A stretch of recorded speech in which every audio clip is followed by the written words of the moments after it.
Hello everyone, hello! That's right here with some more Final Fantasy XVI. Now, today is going to be primarily side quests. We got a bunch of them we need to knock out.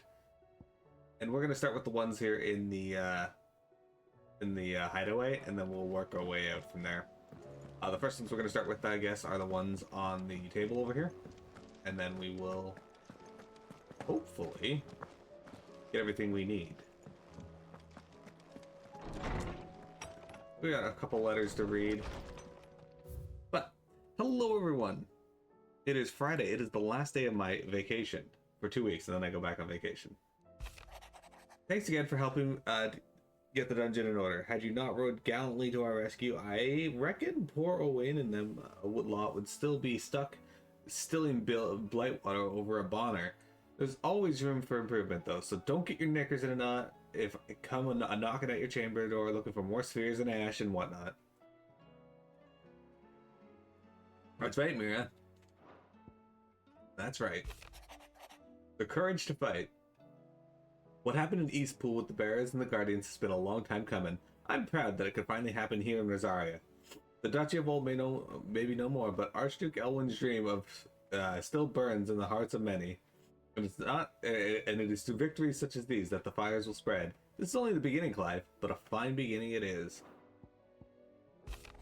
In Lost, there will be found. It is hard to believe Theo is gone. Every morning I wake, I expect him to be there in the stables, watering the birds or readying the packs. Yet he is not, and it is everything I can do not to fall to my knees and weep. Still, I know I have to move on, and that doesn't mean I have to forget. My brother and I built all we have here together. As long as I still have the caravans, he will ever be with me, and I shall honor him in death by carrying on what he strove for in life. That is what I choose. And tale makes 4.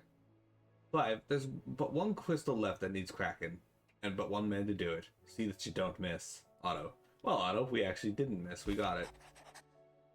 While the going was slow, and not without the occasional run-in with some straggling orc, I saw Edda back safe to the Shadow Coast where Mid was waiting kindly with the Enterprise. On the voyage home, I like to think the poor lass opened up a little bit, telling us about her life and the life she wants for her baby. But I suppose it's up to us now to make certain the little one gets it. Alright. In the mood. In case you haven't noticed, your poor hound spends all his time of late on my rear deck whimpering like Gav in his cups. Something ain't right, and my gut tells me it's time to do with that supply of antelope bones. What is it this time, Torgal? More than words. So yeah, we got a lot of side quests we're going to be doing today, and I'd like to say it's the final round of side quests, but we have more in one of the DLCs. Reluctant as I am to add to your burdens, I would ask your aid in a personal matter, albeit one that may be beneficial to your cause. There exists ancient texts deemed so injurious to modern thought that the mere possession is deemed a crime, and it was a chance encounter with one such tome from a distance that sparked within me the scholastic curiosity which burns to this very day.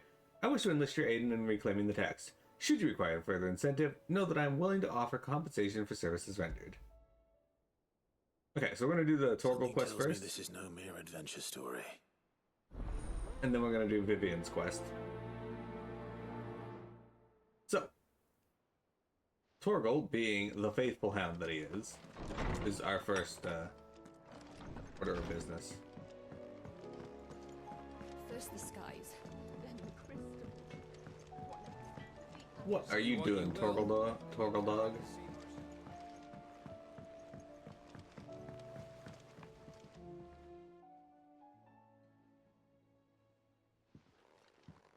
Pining for something, boy. What is it? What do you see out there?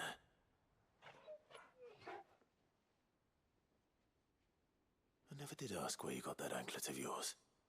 From Sid, that's why. On the day he brought him home. That long ago? And you're only thinking to ask this now? Sid saw that the pup had a habit of gnawing on his leg, since you ask. Clap that there iron on him to keep him from doing it. What was wrong, boy? I'll take like as not. Must have been hard on the poor whelp losing his loving masters at such a young age. Doubly hard in being a frost wolf, torn away from his icons and all. Sid would always tell him, you want that iron gone, you find what it is you're looking for. I reckon what he were looking for was you. I'm sorry, Torgal. Sorry for making you wait so long.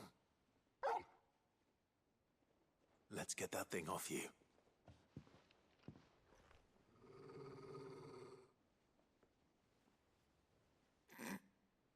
Doesn't sound like he wants it off. Indeed. You Ends up miss it liking as it. much as the rest of us, don't you?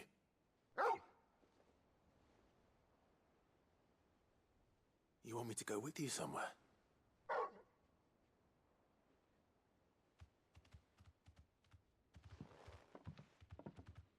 Quick, aren't you? Glad you've been paying attention. Not nearly as much as you have, Lady Karen. Aye, good thing and all. It's not like Gav would have kept him in nuts and rubbed his belly these past 10 summers. Your kindness is appreciated. You've been a good friend to him. Only because he doesn't talk back like the rest of you. Go on now. Gav wouldn't have kept him in nuts. Where to then, Torgal? Where to indeed? Follow Torgal.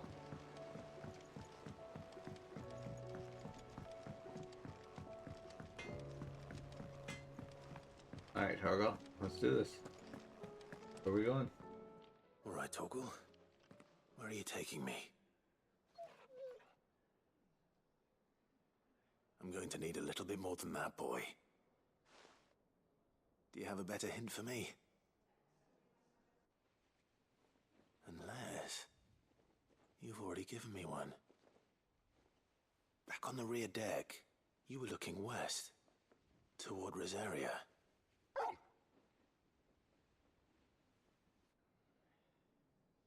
Why don't we try the rookery? The rookery. I haven't been to the island in almost 20 years. To Port Isolde, then. Fingers crossed the old mooring is still there. Okay, there we go. We have our destination.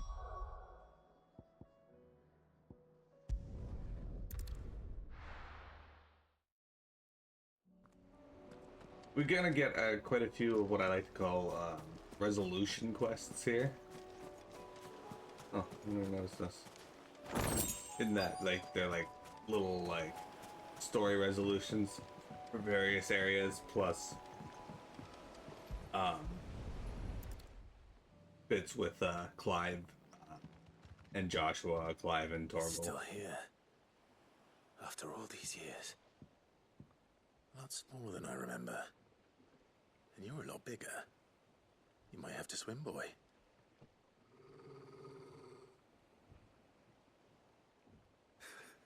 I wasn't being serious.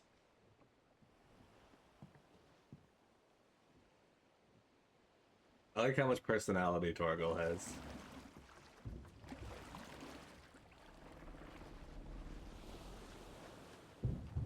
Reminds me of Mira and Bailey. Wild Kangaskhan appears. This place hasn't changed at all. The rookery's right through those trees. Come on. Alright. Race you there? I bet I could still... You.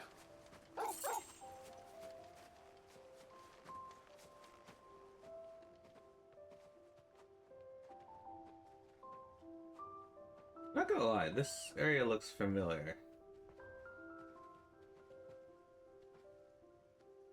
Here we are. This was our hideaway. Wasn't it, Torgal?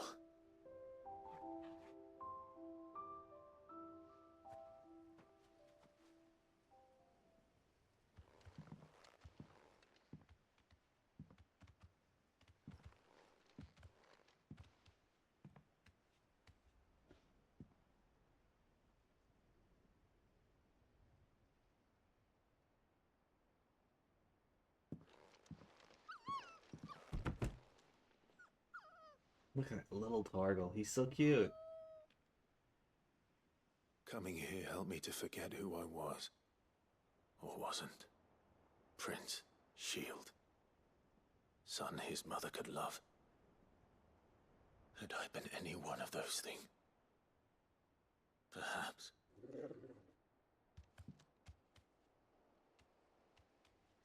What is it, boy?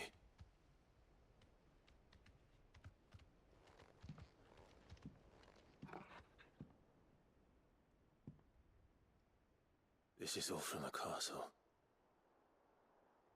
And Phoenix Gate. Did you bring these here?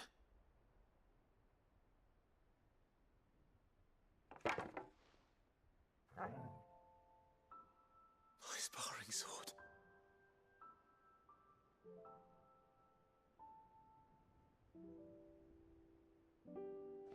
Well.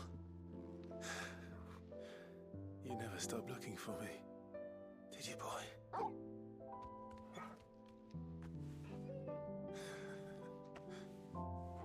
Thank you, Torgal, for never giving up,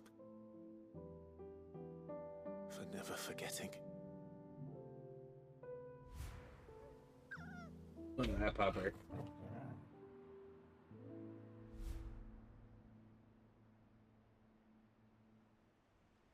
Let's take this with us, shall we? So I don't forget either.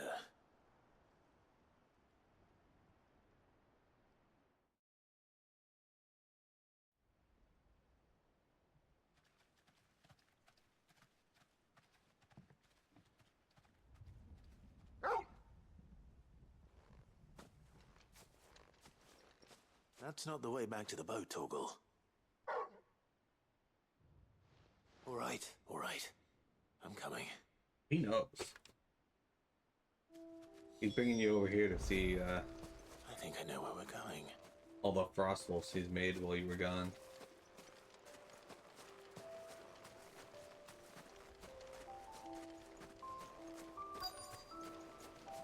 This is a very Final Fantasy 1 style scene.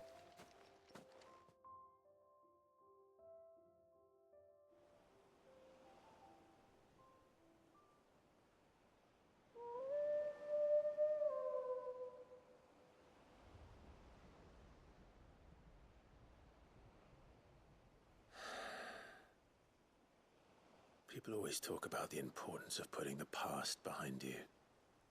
But without it, we wouldn't be who we are today. And we certainly couldn't steer our way to a better tomorrow. Come on, Torgal. Let's go home.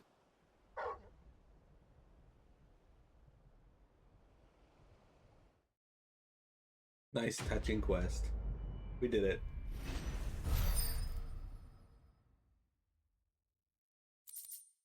We got Chard's sparring sword.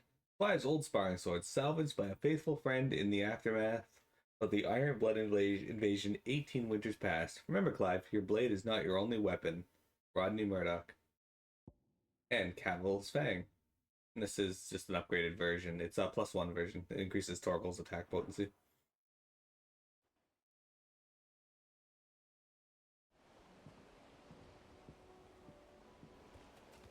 Alright, let's equip that.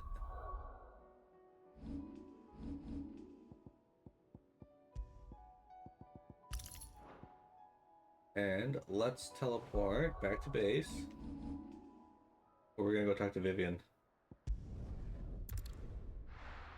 So the little treasure chest symbol means that you're gonna get something to display in Clive's chambers. There's an achievement for getting all of the things to display in Clive's chambers, so... Before we do that, let's stop by the Patron's Whisper and see what reward we get. Oh, I wasn't expecting you back so soon. We are going to get our Genji gloves. If the drunken galley captain I shared a table with last night is to be believed, word of your exploits has made its way across the seas to the great continent. What is more, she claims there are those who would see you flourish, herself being one such woman. Right, and then at 2,850, we get what looks like the last one. You earned this. Okay, we're gonna need to All done? equip those later. We're gonna do at least one fight with our current equipment. But the Genji gloves. The islands, the island warriors of the Far East are said to claim a piece of the armor of a slain soldier following a battle, wearing it over their own until the next encounter, at which time they finally remove it. The warriors believe that the spirit of the fallen foe will now lend them their strength. Increases damage dealt to enemies by 5%. So, not a huge damage increase, but... Hey, Vivian. Vivian, I read your note, and I'd be happy to help you find the book you're looking for. Thank you, Clive. But tracking it down will not be easy. Are you sure? Please. You have always granted me your wisdom and insight whenever I asked. It's only right that I return the favor. Or at least attempt to. You are too kind. Alas, what I ask of you is rather more trying than delivering the odd lecture. I spoke with Hippocrates to see if he had any inkling as to where another copy might be found, but perhaps it is best that you hear the details from him. If you say so. Forgive me, Clive, for asking this of you. But this book, it set me on the path to becoming who I am today. Its importance cannot be overstated. Cannot.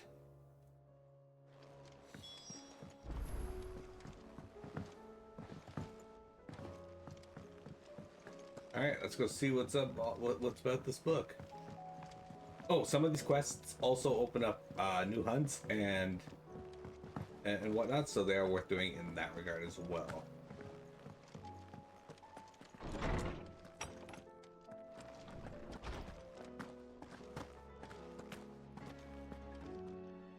Ah, Clive, my boy. What a pleasure it is to see you. Hippocrates.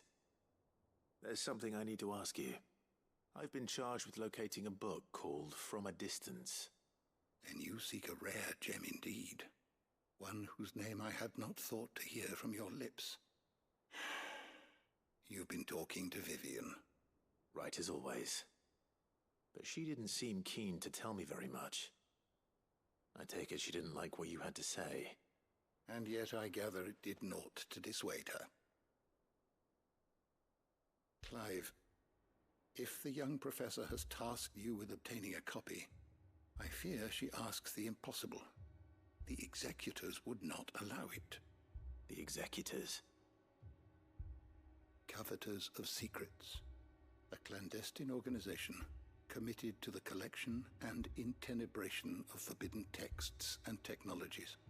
One such text being the tome Vivian seeks, chronicling as it does the true history of the enslavement of bearers, a tale which could overturn the established order were it ever to become widely known. Or, so rumor has it. I've never actually read the thing, or even set eyes on it for that matter. How is it that I haven't heard of this organization? Why, secrecy is the executor's watchword. They lurk in the shadows, emerging only to seize that which must be seized, be it books, inventions, or people, before disappearing again, leaving nary a trace. Which would explain why Vivian's copy was snatched from her grasp not long after she found it. By the hand of the executors, yes. But what drives them? Self-interest or ideology? Fine question. Sadly, all that is known of the executors can be recounted in a single breath. You may just as soon ask me of their origins, numbers, or the identities of their leaders. Any answer I give would be pure speculation. Then my hunt was doomed from the first. What was Vivian expecting? That I'd pluck it from thin air? Not from thin air, no. From ash. Rumors of the executors are rife among the scholars of Storm, but rather less so across the strait. I have a friend. Well, I had a friend in the village of Garnick, a collector of rare tomes, upon which subject we would oft correspond. Alas, I have heard naught from him since the skies fell dark. And no doubt he too has turned But though he did not mention it by name, it is possible that a surviving copy of From a Distance yet rests upon one of his many shelves, quietly awaiting discovery. If you were, by some chance, able to save even a single book from the poor man's library, I know his soul would rest easier. Very well. When I next find myself in Waloed, I'll be sure to pay Garnick a visit. We're gonna find ourselves in Waloed. Off we go then. The Waloed is way over here. This is the closest one to it. So we're gonna do that.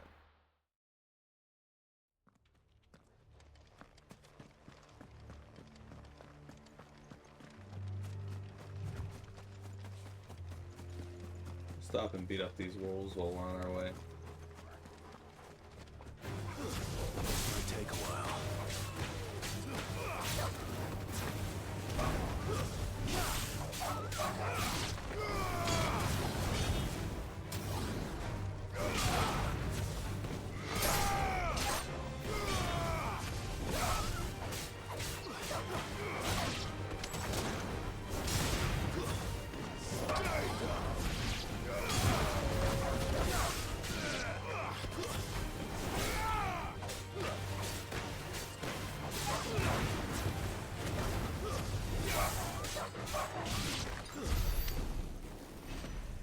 And there you have it. You only get 48 for killing those ones, but if you stop to kill this group here, they could be over 100.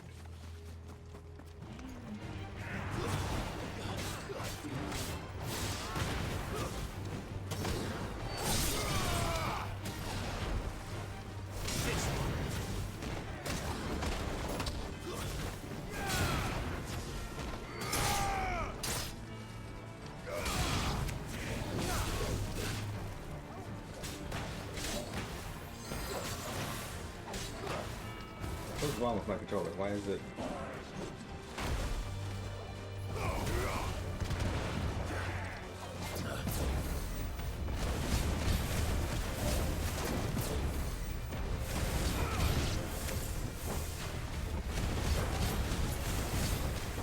Get him!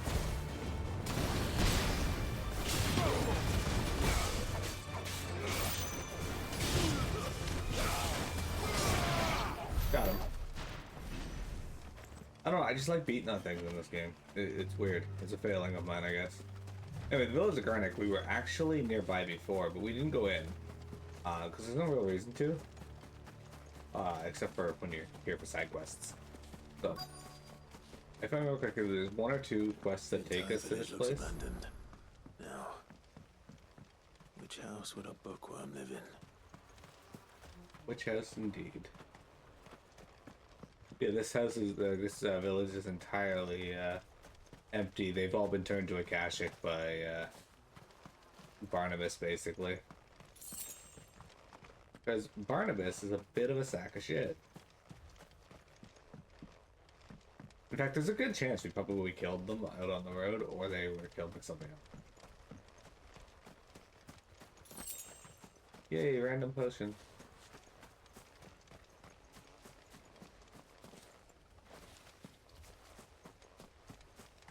Okay, what is going on? This one, there's a treasure chest somewhere in this area. Maybe not, though. Oh, it's shop it appeared. Oh, there it is. There was one. Nothing worthwhile, but there's still a potion. Or a treasure chest. Alright, so here's this house. So in this house, there's a treasure chest. That's an empty shard.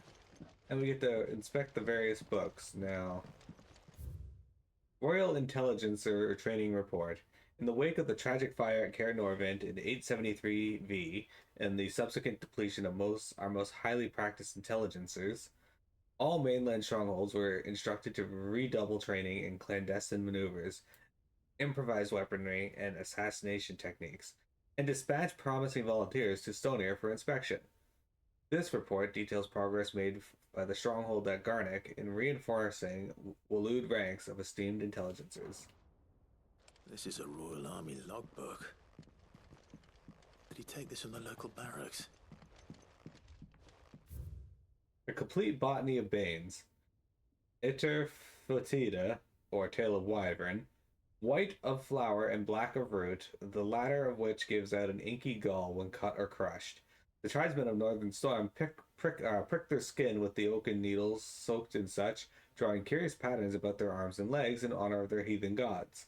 The gall is passing intoxicate, that a single drop taken by mouth may result in cramps most painful for 5 days and 5 nights, or if applied to a wound, certain death. Should a slip of the needle end a young warrior's life, it is said that his skin print failed to find favor among the heavens. Oh, that's unfortunate. His interests were certainly varied. From a Distance, Chapter 16, The Fall of the Bears. The emergence of the first magic adepts was widely heralded as a gift from the gods. Indeed, the title with which those with the gift came to be commonly known is most likely a contraction of bearer of the heavenly blessing, the word used by the tribunes of the time.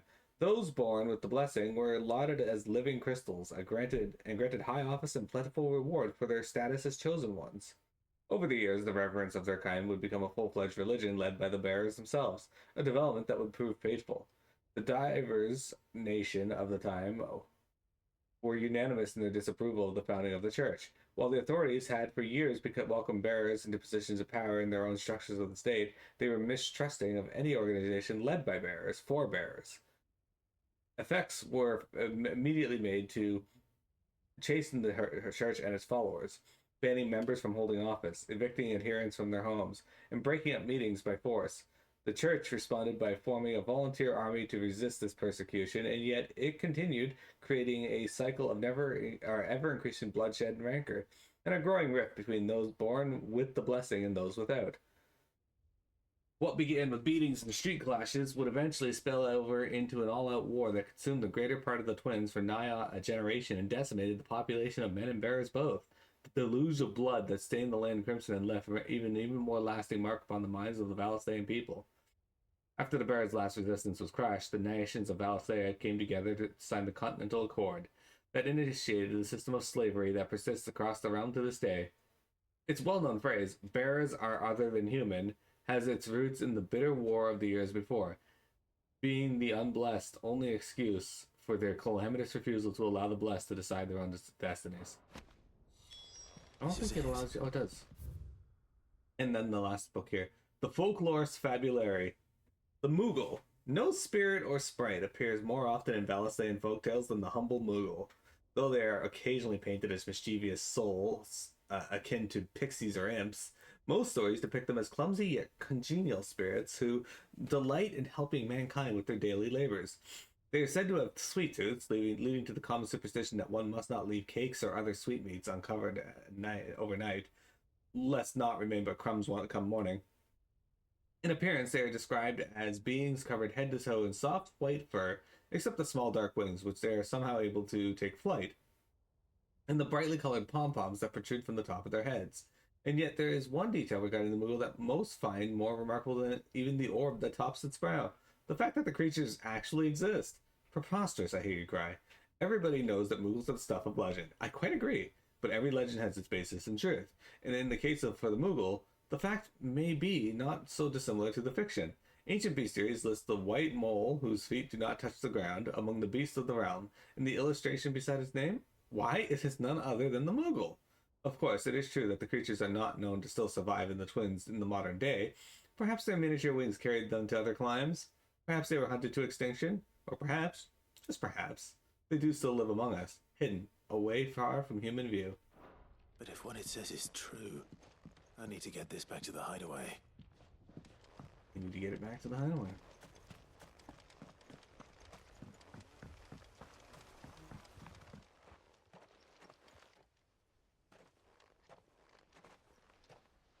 Leaving so soon, stranger?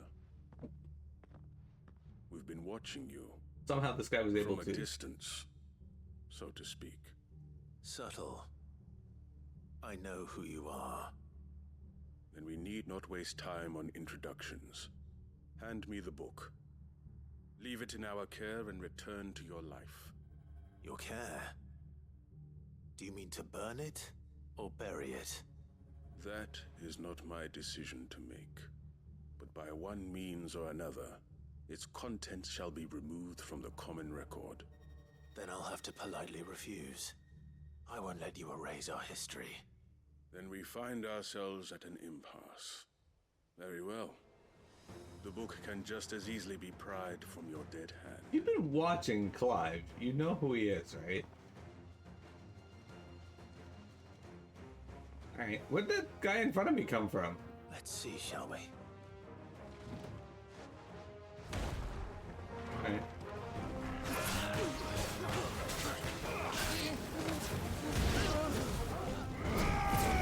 Ooh, he tried.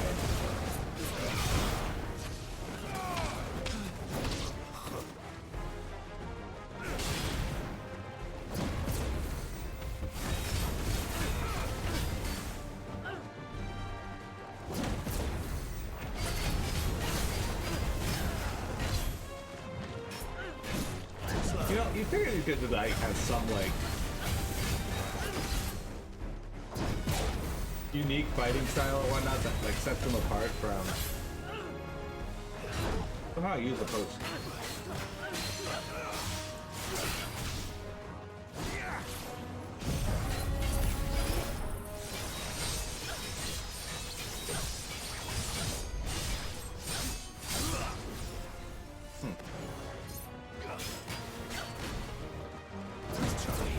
But they don't.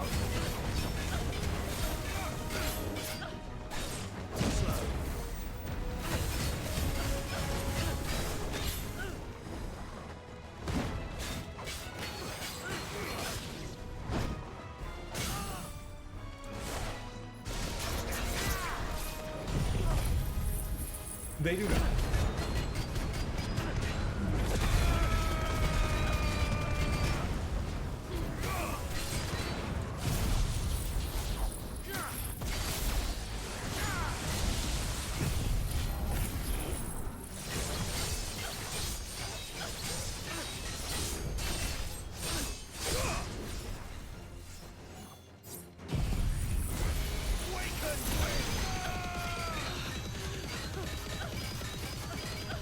That's not the voice I expected from that man.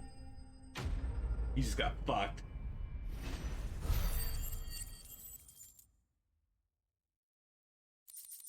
Alright, so we got some clutch mine. Excellent.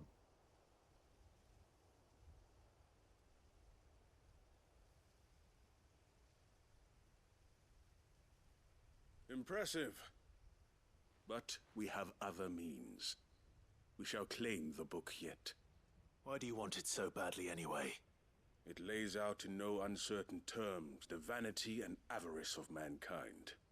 It tells the shameful history of the persecution and oppression of a gifted few by a giftless many.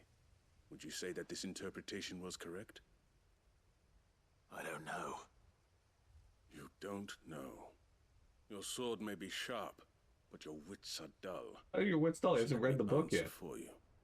There is no correct interpretation of history. That a series of events took place may be proved beyond a doubt. But there can be no single, immutable explanation as to why they came to pass. It is a question of numbers and of belief.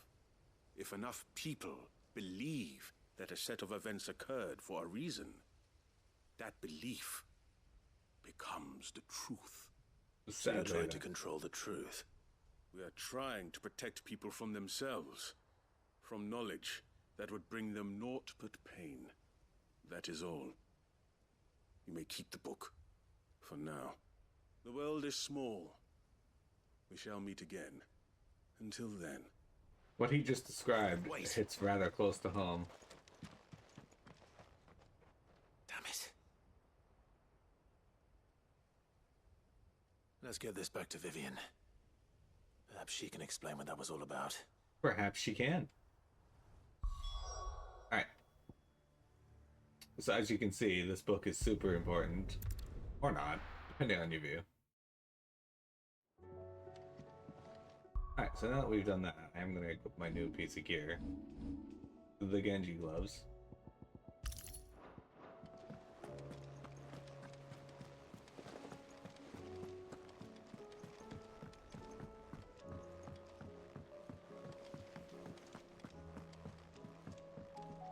Hey, Vivian. Vivian. I found it. The book you lost. From a distance, no mention is made as to the name of the author, whether it is because the title page has been lost to time, or because the tome was published anonymously. It's possible to say.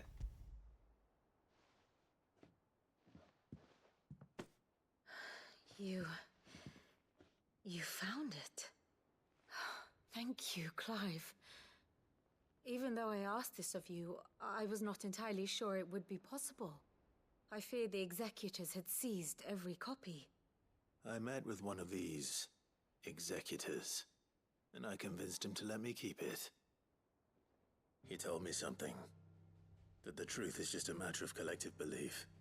And that if enough people believe a lie, that lie becomes the truth. It does. But it also means that the truth is not immutable. That it can be changed.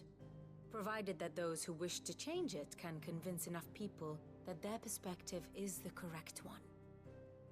As the sad history of the bearers proves. You said that the book inspired you to become a scholar. It did. Or its author, rather. She was a heretic, you see.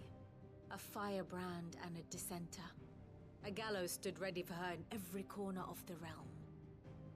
And by shunning society, or perhaps being shunned by it, she stumbled upon a truth so potent that an entire realm trembled at the prospect of its utterance. I, too, have always felt somehow set apart from the world of men. A stranger to my own species.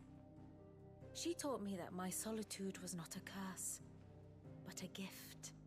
And that, though my journey to the truth might be a lonely one, what I found at my destination would be more than worth the cost.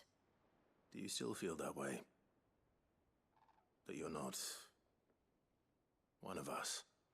Honestly, I'm not entirely sure anymore. Since coming to the hideaway, I find my thinking somewhat clouded. You just had to find your Perhaps people. the result of studying mankind from a rather closer perspective than I had intended. But the more I study, the more I find value in this perspective. In looking not from the outside, but from within. So if you'll permit me, I'd like to continue my work here. Remember, Clive, when enough people believe, belief begets truth. Give the men and women of this benighted world the gift of truth. Make them believe in you, as I do. I'll try, Vivian. I'll try.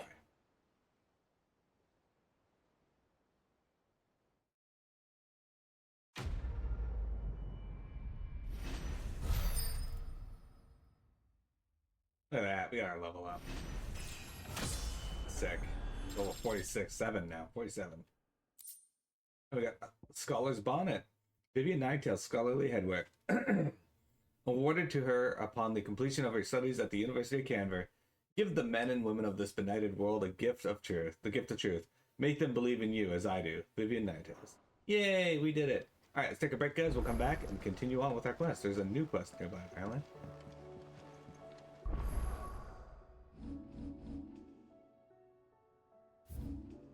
We're gonna be doing, I think, there's another one at the reading table. I guess that's where we're gonna go. Like I said, there's a lot of side quests at this part of the game. Like, they throw everything at you. So let's go pick that one up, and then we will do it, and then be done with that part.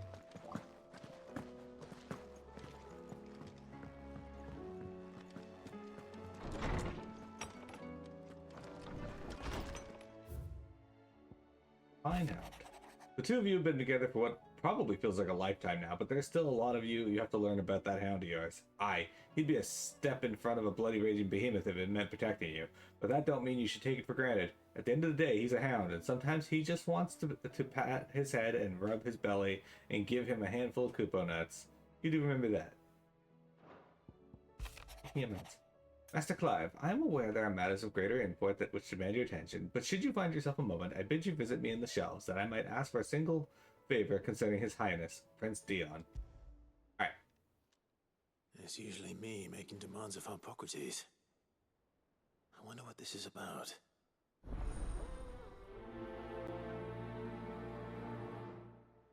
Alright. Guys, a belly bolt escaped. I don't know what a belly bolt is. Anyway, let's take a quick break. We'll come back and continue on with our side quest. Don't go anywhere.